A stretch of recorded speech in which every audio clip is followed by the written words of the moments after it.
titre du ministère de la Santé, nous avons fait une communication orale relative à la situation épidémiologique de la dengue. En effet, suite au système de surveillance épidémiologique qui est mis en place par le département, nous avons constaté une augmentation anormale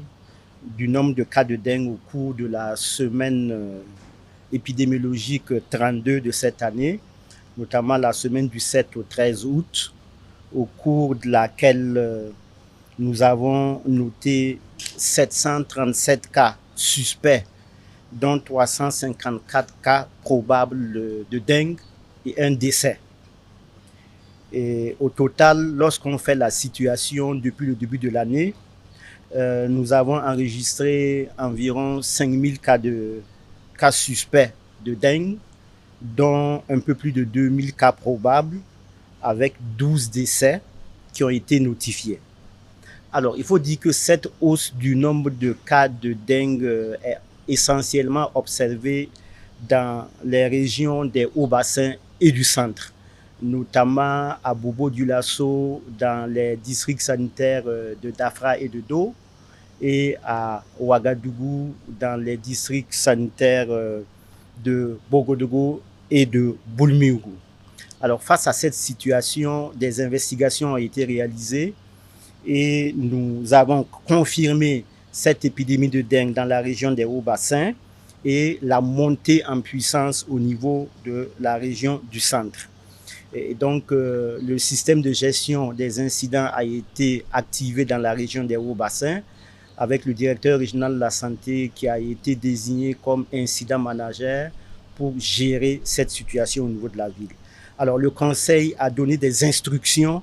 qui appellent à un renforcement de la communication, de la sensibilisation à l'endroit des populations pour qu'elles puissent observer des mesures individuelles de protection, mais aussi des mesures collectives de protection. Et dans ce sens, le conseil a instruit pour que les 15 000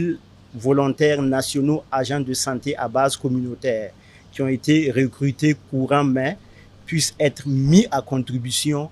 pour procéder à la destruction des gîtes larvaires au niveau des concessions. Et le conseil en appelle aussi à l'implication de chacune et de chacun pour qu'à son niveau, les gîtes larvaires qui sont le plus souvent constitués de pots de fleurs ou alors de pneus usagés ou de flaques d'eau qui sont dans nos domiciles ou autour de nos domiciles puissent faire l'objet de destruction.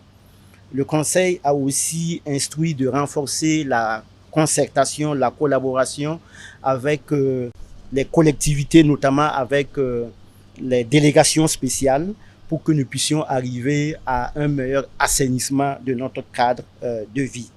Enfin, le conseil exhorte les populations à éviter l'automédication.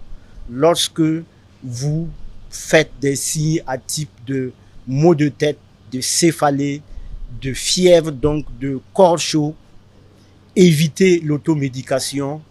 évitez de prendre des anti-inflammatoires ou d'autres médicaments qui pourraient exacerber, aggraver votre état de santé, mais plutôt